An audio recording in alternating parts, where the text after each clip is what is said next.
This is Contra Zoom, where we go back and forth about film. I'm your host, Dakota Arsenault, and today's show is presented by Aesthetic Magazine. For those of you who have been listeners to the show the last few years know that every year I try to watch every single Oscar-nominated movie. That includes the documentaries, the visual effects films, and most importantly, all the shorts. This has become a recent trend in the last few years, something I'm not alone in doing, called the Oscars Death Race. Today, I interview Paulo Bautista, host of the Oscars Death Race podcast, as we discuss what it's like trying to watch 53 movies in such a short period of time and how it affects watching the Academy Awards. I hope you enjoy this bonus episode and interview. And now I'm joined by Paulo Bautista, the host of the Oscar Death Race podcast. Thank you for joining me today, Paulo. How are you doing? I'm good. Great to be here, Dakota. Thanks for having me on. I feel like the two of us have kind of been circling each other the last little month and a half, 2 months, and so it's nice to finally get a chance to talk in person. Yeah, for sure. As in person as podcast recording goes, right? Exactly. You're in New York City. I'm in Toronto, Canada. This is our international bonding experience. Exactly. Hopefully I can make it out to TIFF one day and actually meet up in person, perhaps. That would be crazy. I would love to go to Tribeca or New York Film Festival as well. You guys get all the great movies, but so do we. So it's nice that we're both in sort of these cinema meccas. I know, definitely made the Oscar Death Race a lot easier to do this year around. That's good to hear. And same for me. I actually saw Harriet at TIFF way before I knew much about it, just because I like Cynthia Erivo, and I'm glad I got it out of the way nice and early. That ended up being the second to last film I ended up watching for the Oscars Death Race. All right, I feel like we're gaining a little bit ahead of ourselves now. What we're talking about, this Oscar Death Race, this is this challenge that I feel has been growing in popularity the last few years, where it is a person's mission to watch every single nominated film. And you started a podcast this year where you were trying to do it. And this year there were 53 nominated movies. And I believe that you completed it all, right? Yeah, I got to all 53. A little bit of a squeaker. Watched the last movie pretty much like the evening, before the actual ceremony itself. But I did get to all 53, which is, I guess, my first time actually attempting to do the Oscars Death Race, and then lucky enough to be able to finish it actually on the first try. Interesting. Okay. Yeah. So then that leads me to a sort of a two-part question. One, why did you decide to take on this insane challenge? And two, what made you sort of transition to wanting to make it into a podcast as well?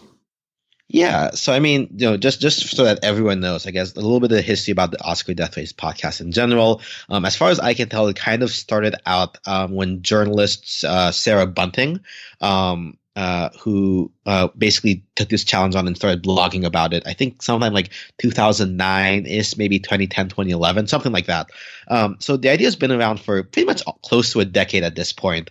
And, at the time, that was kind of before Netflix had really come onto the scene. So really being able to go and watch all of the films really was like a challenge for a lot of the film community. Now, at that time, that I was basically just graduating high school at the time. I wasn't really a super big moviegoer at the time. And then, I graduated college around 2014 or so. And kind of, when I'm in the city, here in New York for my first job, an easy way to, spend time is to, go see a movie afterwards. So, I like going to movies easily enough. I enjoy a lot of genre films, superhero movies and so on. I definitely remember the first movie I really clung on to when I got to New York was I got to go see an early screening of Guardians of the Galaxy, and Groot is still like my favorite character from the Marvel Universe. So I watched enough movies decently enough, and then around 2017 or so, I kind of got a little bit more. I had always been interested kind of in the content creation space, and I felt that in order to create good content, it pays really to consume good content as well, right? And some of my favorite YouTubers and podcasters were people reviewing movies and reviewing, also other things. I mean, just like anime, video games, and so on. So, 2017 comes around, and kind of I have like this mini resolution, so to speak, to I want to watch 100 movies this year. So I kind of set out to do that. I didn't quite hit 100. I hit something around like I think 90 or so was the number I ended up hitting on that year. and partly helped because new Movie Pass kind of went wide. I believe kind of August 2017 or something like that. So that's definitely when it kicked into high gear. 2018, I had a lot of life changes going on that year, so I ended up hitting only about 56 or so, and so that perennial New Year resolution of let me get to 100 movies continued into 2019 last year. Also didn't hit it. I got about 90 or so again. But kind of in the process, I ended up, happening to hit upon a lot of the, what I presume would become best picture nominees in 2019. I think in 2017 I hit like 5 out of the 9, and in 2018 I hit like 6 out of the 9. So at the same time, I'm definitely a big consumer of podcasts. I think if I check my subscriptions, I'm something like 60 or 70 podcasts that I'm subscribed to. For me, it's what I listen to while I work. I work with a lot of numbers, so it's kind of it's almost like having the radio on in the background. And I listen to like lots of things at like 1.7 times speed, which is how I'm able to like listen to everything. But yeah, I've always wanted to do podcasts. I actually, for my alumni association, started a podcast where I interview alumni about things they've been doing, since graduating. Really small, really personal, like very small, specific audience, not really meant for wide consumption.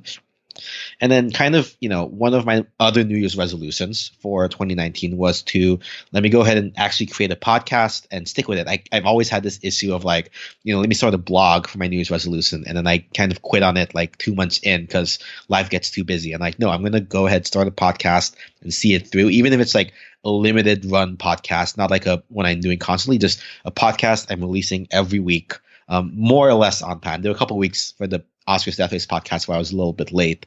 So that's kind of where it came from. I ended up,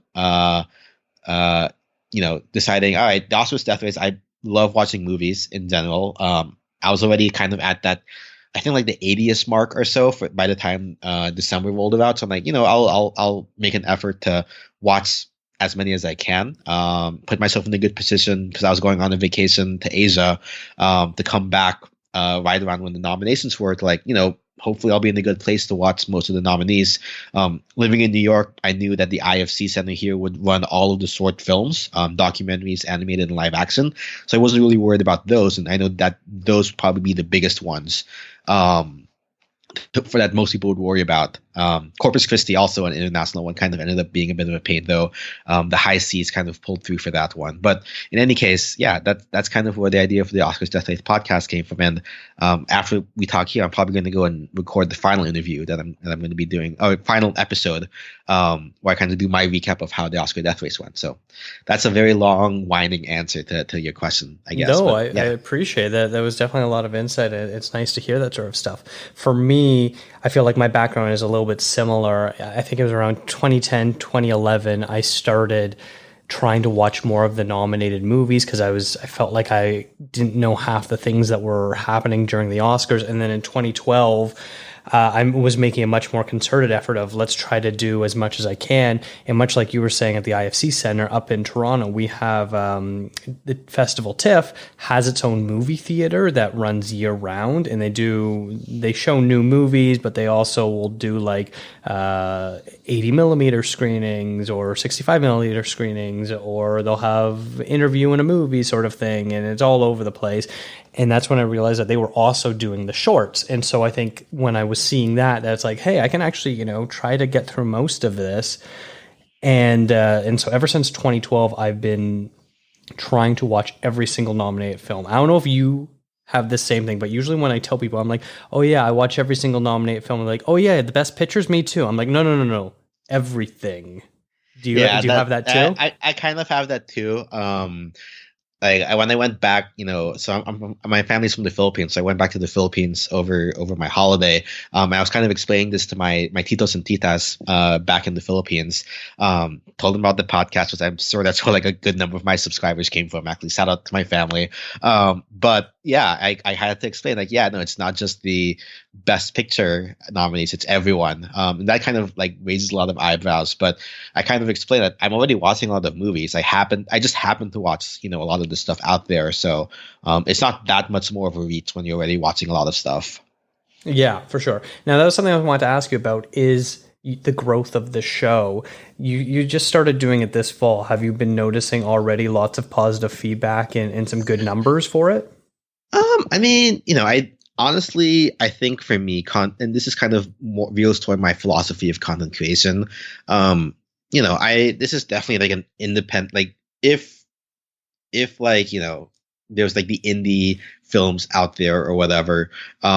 Mine is definitely more like a student film type of thing. I'm still learning, a lot about how to do podcasting in general. So for me, it's more about practicing the form of podcasting, right? Like my other podcast for my alumni association was definitely more of an interview podcast. This one is kind of more like a free form solo ramble type podcast with like show notes. I want to at some point in the future do more like scripted, like I write out a script, and create a narrative type podcast. And maybe, hopefully one day get a co-host on some sort of podcast and work on that. So this is still, as much as it is me, like giving me an excuse to watch all the movies and, an excuse to practice being on time and regular. It's also just the practice of just the act of making a podcast and the act of creating something, right? So I really honestly didn't put too much effort into promoting the podcast. I pretty much only advertised on the Oscars Death Race subreddit. I think I got some, but at this point, I think I'm something, very low double-digit subscribers, which is much more than I was expecting. I think like over the 8 episodes or so far, something like, I guess like 300 is, listens so far, which, isn't amazing, but also like more than I was ever expecting. So, that's kind of sort of gratifying to see. That's fantastic to hear.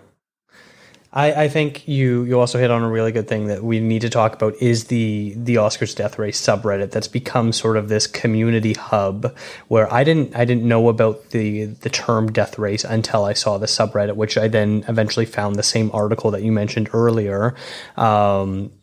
And I think this community has kind of been really invaluable. It's not only embraced both of our shows, but also this community of people talking about movie, and it's so interesting to hear all the very different opinions everyone has. But it all sort of comes back down to, that's nice that you like this and I don't like this, but at the end we're just trying to watch it all, so we're all sort of in this insane thing together. And I feel like because of that, there's a lot less negativity going on compared to other places where there might be film discussion on the internet. Right, and then I think one other nice thing is the fact that everyone's trying to watch everything, kind of, and if you're lucky enough to be able to complete watching everything, it kind of gives you like a nice common ground when it comes to discussing film in general, right? So like, for example, like I think you commented this on like one of my early episodes when I admitted I'd never seen many Scorsese films. I think my first ever Scorsese film was The Silence back in 2017 when I first started tracking movies. And so like, yeah, I haven't seen a lot of classic films, and when I go to other places for movie discussion, like it's really hard to have a discussion about film if I haven't seen the films, right? But here for the Oscars Death Race community, even though the focus is on completing the film, and maybe there's not as much discussion about, oh, what do I think about the film from a film critique angle, like at the very least, that the people who have completed it and who have joined you on the race are able to talk about films kind of in that way, and that they have a common point of reference, I guess. It's interesting. I feel like it's a little bit easier to have a bit more of a nuanced opinion when I if I'm talking to you, I know you've seen all 53 films. If I were to say, okay, this movie I didn't really care for as much, but I'm also framing it under this umbrella of there's 51 other movies I'm sort of comparing it to. Whereas if you sort of take away that aspect, it's like, yeah, I don't like this. Well, it's like, what else have you seen recently? Are you saying just in general you don't like this, or is there something specific about it? And it becomes a bit more of a muddied thing. And I think people understand that when you're doing something like this, there's the ability to have a bit more common ground. Yeah, it's almost like kind of the world's most intense movie book club almost, right? Yeah, that's a great way of framing it. And I think this year was very different for me in that Well, one, this was the first time I've ever gotten 100%. I've always gotten within 2 or 3. Congratulations. Thank you very much. Same to you. There's always been like one documentary or one international foreign film that is just impossible to get a hold of. And this year, through some miracle, through the subreddit of people sharing their links in private downloads and some other private screenings that we can't mention, gave the ability to be there for everyone to see it. But also this year was very interesting because the Oscar timeline was shortened. Normally it's about a month and a half, closer to 2 months between the nomination announcements and the award ceremony. And this was like just under 4 weeks, and it's never been that short before. And so I felt going into it, I had to pre-watch as many movies as I could that I thought might be nominated, just so that way I didn't have to worry about all the stuff that came out, from June to September. I only had to worry about the stuff that was coming out in December, basically. Did you feel the same way? Yeah, if we're talking about like movies that we thought would get in but didn't, I definitely was hoping The Farewell would get in, and unfortunately that didn't. I was going to watch The Farewell anyway because I'm really interested in Asian American and Asian cinema in general. So I was kind of hoping that would get through, but on my vacation, I definitely made time to download and watch Dolomite Is My Name, which didn't get through. On my flight back, I definitely remember I was I posted in the subreddit, hey, so these are the films on my flight back to the States.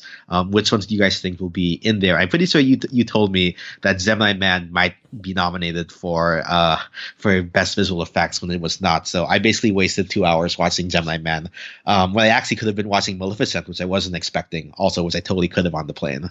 Okay, I guess you can throw me under the bus one more time. Yeah, I know. But yeah, it's all good. I mean, it's all good. Honestly, Gemini Man wasn't that bad. I wouldn't have watched it otherwise. So I guess that's another nice thing about the death race. Like, I would not have gone out of my way to watch some of these films, even if they ended up not getting nominated. And at the very least, even if I maybe didn't necessarily enjoy the film, I can definitely at least think about, like, why didn't I enjoy that film, and have that vocabulary for future film discussion when I'm looking at other stuff. Now I'm curious, were there any movies that you either went in either knowing nothing or not expecting much about it and ended up loving, or movies that like just super disappointed you? Like, what were some of your, like, I guess, surprise favorites and least favorites? So I have the list pulled up right now. So obviously Parasite, I definitely went in knowing as little as possible, because that's kind of what everyone had told me at that point. Go in as little as possible. There was a little bit of hype about it at that point. It already done well at abroad. I think there were some events in LA already, like private events, not a release already. But I was actually lucky enough. So I think at the Indie Awards, Bong Joon-ho mentioned that he did a Q&A at the New York premiere, and there was like a rat, running across or whatever the theater. I'm pretty sure he was talking about the IFC screening I was at, because that's definitely an old building. So Parasite definitely, I think, came out and surprised everyone, and I think everyone. But I think that's kind of a cheap answer, where everyone kind of was expecting that to be everyone was kind of surprised by how good it was, and obviously went all the way. I'll say probably The Two Popes actually was my big surprise of what I really ended up enjoying. What was the reason behind you not expecting much about it? I don't know. I honestly just didn't have really any expectations about it. I thought, like, the concept of, like, the two popes kind of just talking things out basically doesn't sound like really compelling cinema. But I definitely can get behind Anthony Hopkins and Jonathan Pryce's nominations for Best Acting and Best Supporting Actor, based off of the conversation they had. I'll also say Corpus Christi and Pain and Glory also really surprised me. I mean, there's so much international cinema out there. It's just really hard to really get to everything. But Antonio Banderas in Pain and Glory was definitely a great thing to be able to watch. And then when I finally got to see Corpus Christi, which took forever to find a copy of, I actually think that would make a really cool double feature between Two Popes and Corpus Christi, kind of talking about religion and how people approach religion, especially Catholicism in general. It's interesting. I was watching Corpus Christi and thought it would pair really well with First Reform, the Ethan Hawke movie from last year. Did you see that one? I did not actually. So yeah, I heard a lot of good things about it, but that I was unfortunately not able to watch that one. Okay. Yeah, if you get a chance, you should check that one out for sure. I think it would do really well paired up with Corpus Christi and the Two Popes for that matter as well. Yeah, for sure. Definitely like a Catholic cinematic universe out there or something like that. Yeah. I think for me, Klaus was a movie I was really hesitant to watch. Just because this idea of I'm a bit of a Grinch myself. I really hate Christmas music and Christmas movies. Music mostly because I worked retail when I was younger, and that's all you hear for about 2.5 months, and you just absolutely hate it. And Christmas movies I find are just so over the top sentimental. That's just not my forte. And so I was like, oh, there's no way I'm going to be able to sit down and watch a kids movie about Christmas. And I was really pleasantly surprised with just how great that movie was.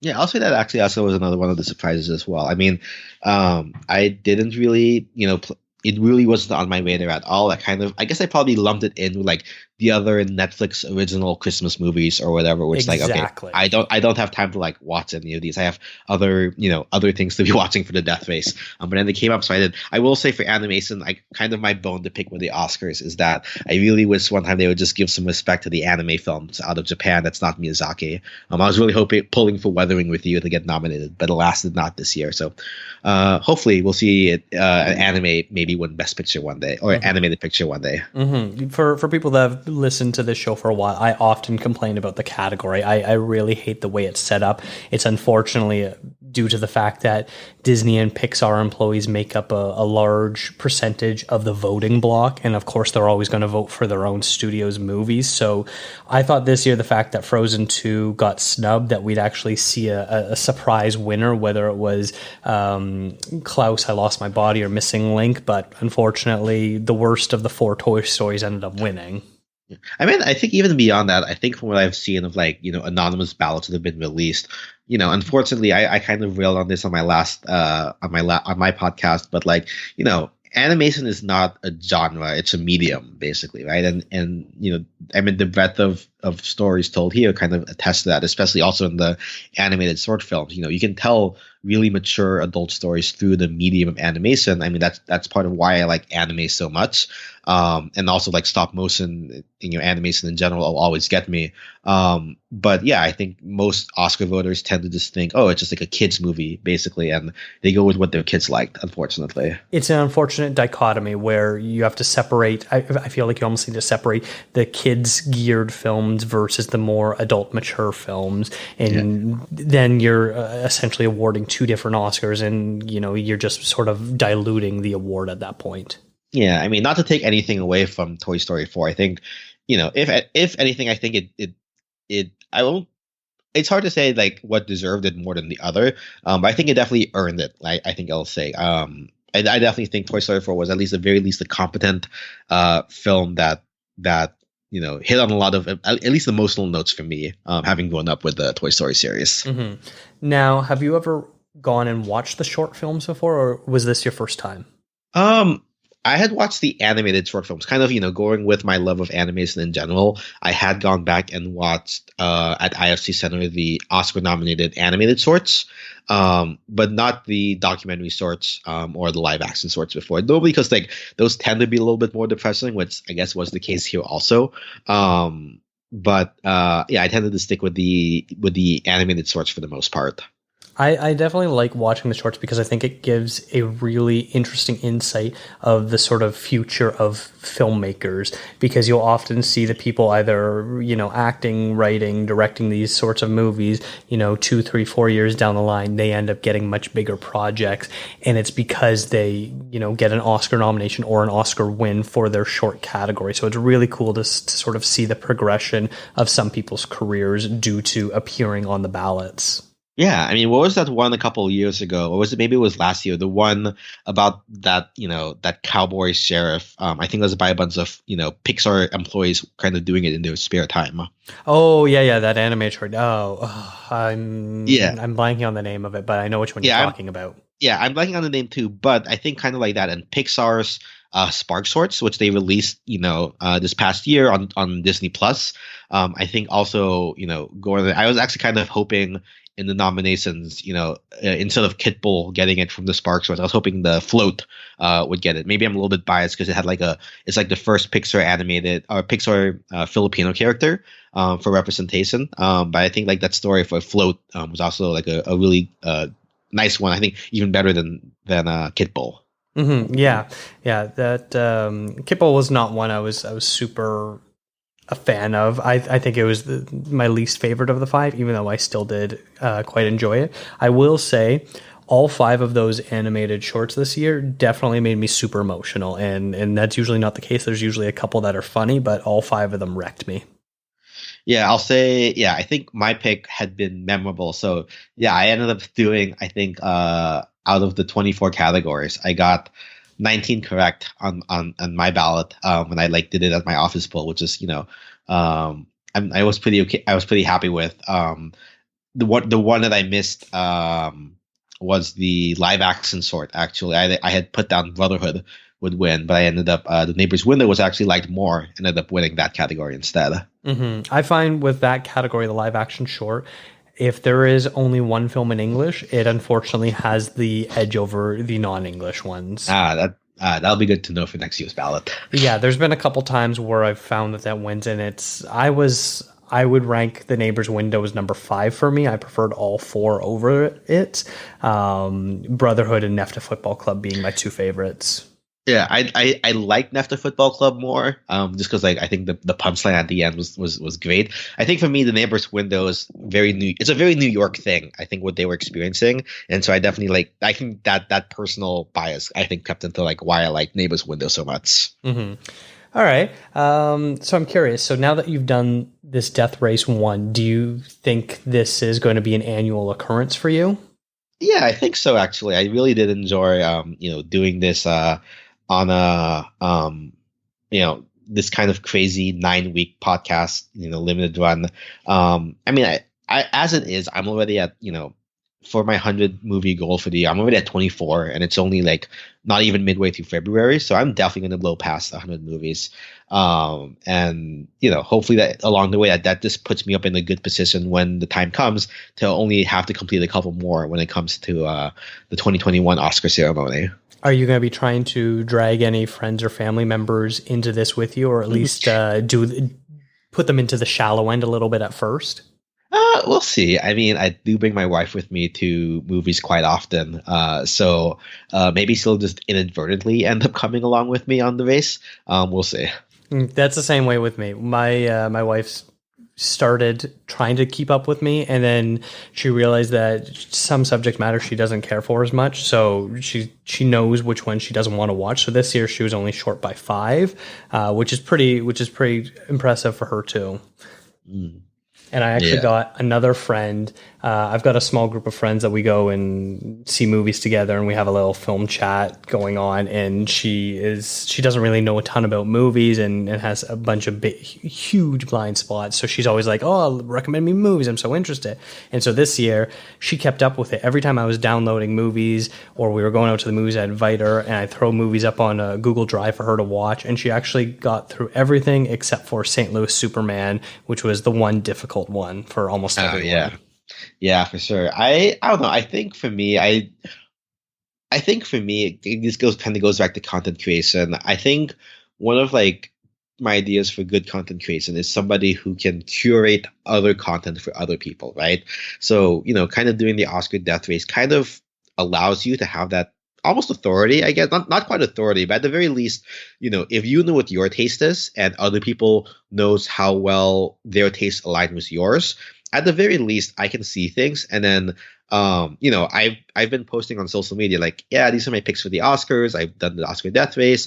And then my cousin messaged me, out of the blue. It's like, dude, you have some really good recommendations for movies. What would you recommend that I watch next? And so it feels really gratifying, even if I'm not pulling them along into the race, to be able to say, okay, based on what I've seen, these are my favorites, very your taste according to what you know about me and what I like, basically. So I think that's something that, be it for my friends and family, or even if I do another podcast talking about movies in general, kind of curating content in that way, I think it's something that I want to keep on doing. Well, awesome. I think that was a really fun discussion we just had, and I'm excited to see where you go next with your show. I know you've got a few different ideas out there. Is there anything you want to share about it? Yeah, so obviously the Oscars Death Race podcast will be on hiatus until probably December of 2020, just because there really isn't any. Though we'll see if something comes up where like I can see like maybe midway through the year I talk about like which films I think that's come out so far might be good for the Oscars to check out. Like pretty sure West Side Story coming out this year is going to be a big deal. I hope Minari out of Sundance, which won the audience award, hopefully we'll pull through. We'll see if that comes out. But other than that, other podcasts. So they haven't launched yet. I haven't recorded anything for them. But one thing I do, on my personal Facebook stuff is I'm a bit of a numbers geek, and I really enjoy box office numbers and watching. Like even before I got into doing the Oscar Death Race, I've always been following along with the box office. For example, when Avengers had its crazy run, I was posting weekly, if not more frequent updates about how close we were to getting, how quick we were to breaking 1 billion, how close we were to getting to 2 billion, breaking whatever numbers we had, coming along. And then when Crazy Rich Asians came out the year before, kind of I did, intersecting with my interest in Asian and Asian American representation in media, looking at how how Crazy Rich Asians opening was pretty monumental in what it meant for Asian and Asian American cinema here in the States. So, I'm probably going to do a podcast, still workshopping the name, but something either like box office watch or box office numbers. Because I found that like a lot of people don't know about the way the box office works and the way that movies are, like the success of a movie is checked and what it means. What's the per theater average mean, or what is domestic versus international? Like why is it important?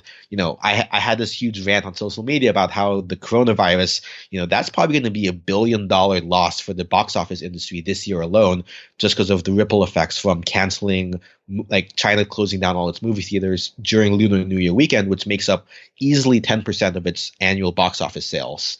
So, probably gonna have a podcast on that. I'll probably post in my feed when that comes out, and then kind of in a similar vein to the box office, the Oscar Death Race. I I alluded to earlier that there are definitely gaps in my film watching history. Like I haven't watched Scorsese movies. I only recently just watched Pulp Fiction for the first time last year. So I have a bunch of Tarantino films to catch up on. I've always wanted to watch Kurosawa films, all these classic films that I've never gotten a chance to. I think the most organized way for me to go about to doing it is to pick maybe like a director and just watch his entire filmography or most of his filmography, to really get a sense of who that director was and what their style is, what their motifs are, what their themes that they like to hit upon are, and kind of, like we were talking about earlier, two popes versus, Corpus Christi and how those meld together. What if I watch Pulp Fiction followed immediately by Reservoir Dogs? What does that show basically about Tarantino in general? So, or how he's grown over time. So I already started, working out the rough script. It's going to be called Filmography and Focus, where I basically dive into directors, franchises, and genres, kind of hitting, the major films from each of those. So the first episode, probably coming out maybe later this month, will be about Makoto Shinkai's films. So I just watched Wuthering with You, and Your Name is one of my favorite films of all time. I watched a bunch of his films on the plane to Asia, so going to be, talking about the themes that he uses throughout. With Bong Joon-ho winning for Best Picture, I'm going to be watching all of his films probably from March. And then, with the new Bond film coming out in April, I'll probably watch a bunch of historical Bond films, or maybe even go a little broader into just general detective or secret spy films. And then with Fast and the Furious 9 coming out, I've never seen a Fast and the Furious movie, to be honest, aside from Hobbs and Shaw last year. So got to watch, binge and catch up, and might as well podcast about it. So that's kind of what I definitely have on the horizon. I've been throwing around this idea with my friend who works at Disney about watching all the Disney movies in chronological order. But that's still a work in progress. So, for now, Filmography and Focus, and some sort of box office podcast coming up. Wow, you definitely got lots going on. That's really impressive. I cannot wait to see what you end up doing next. yeah, I mean, this experience podcasting for the Oscars Death Race, definitely confirmed my decision. Like, I really want to get more serious about creating content and growing my skills as a content creator. So yeah, just got to keep doing it and get better by doing it. So Awesome. yeah. Well, I hope this isn't the last time we end up chatting. I hope our paths cross again soon. Yeah, for sure. Definitely love listening to the Contra Zoom podcast. Definitely one of like my 60 or 70 subscribed podcasts. So, yeah, thanks a lot for the great discussions. Yeah, if anyone wants to check out your show or follow you anywhere, where's the best place to do that? So unfortunately, like I said, I am not really great at the social medias at the moment, just because like this was very much like a personal. I'm doing it for myself and not for like an audience at this point.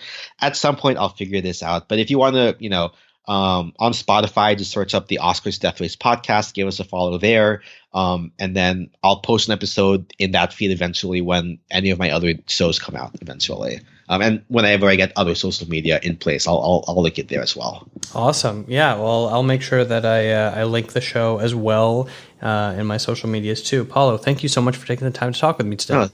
Thank you, Dakota. Keep watching movies. Oh, I will. All right. Have a good one. Special thanks to Paulo for joining me today. Make sure you check out his show, the Oscars Death Race podcast, and I'll be sure to spread the news of his next project when it is coming out.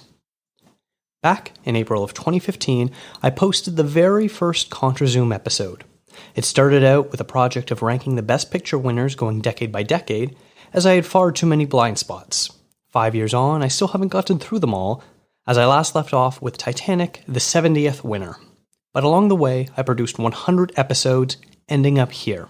I want to thank past co-hosts Andreas Babiolakis and Rachel Gordon, frequent guests like Stephanie Pryor, Sammy Felchenfeld, Mehek Saeed, Sebastian Hines, Sean Chin, Sierra Nutkovich, Colin Mercer, and others. Getting the opportunity to come aboard the Aesthetic Magazine family last year was a huge honor and has provided me the ability to grow the show even more, especially since I'm finally taking promotion more seriously now. The show has grown to the point where I don't see how I could possibly stop it and not have some people disappointed in its loss. I can't thank each and every listener enough for staying with us, whether it was for one show or the entire run. Season 5 is about to finish off next episode with the best films of 2019, where there will be a short break, but plans are already underway to make 2020 bigger and better than any season before. More interviews, more film screenings, more guests, more podcast crossovers, and just plain more movie talk. I'd like to thank these people that I've interviewed this past year, and I end off with a tribute to these guests. Hey, how you doing? My name is Benjamin Charles Watson, and I'm going to be on Designated Survivor and going to be on TNT Snowpiercer later on this year. I'm Joan Tassoni. I'm Martha Kehoe, and we're the directors of Gordon Lightfoot, If You Could Read My Mind. Hi, this is David Wingo. I was the composer on the film The Report. Hi, this is Joel P. West. I'm the composer for Just Mercy. I'm Trevor Garekis, and you're listening to Contra Zoom. And you are listening to Contra Zoom. And you are listening to Contra Zoom. And you're listening to Contra Zoom. Make sure you follow the show on all social media platforms, Facebook, Twitter, and Instagram, all at Contra Zoom Pod. Send me an email, contrazoompod@gmail.com, and let me know what you'd like me to cover in future episodes. Thanks to Eric and Kevin Smale for the theme music, Stephanie Pryor for the logo design, and Scott Murdoch for the sound effects. Special thanks to Aesthetic Magazine for presenting the show. Make sure you subscribe to the show wherever you listen to podcasts, including Spotify, Apple Podcasts, Google Play, and we're trying something new with putting the show up on YouTube. If it's popular enough, it'll be a regular thing. Lastly, thank you for listening, and here's to 100 more.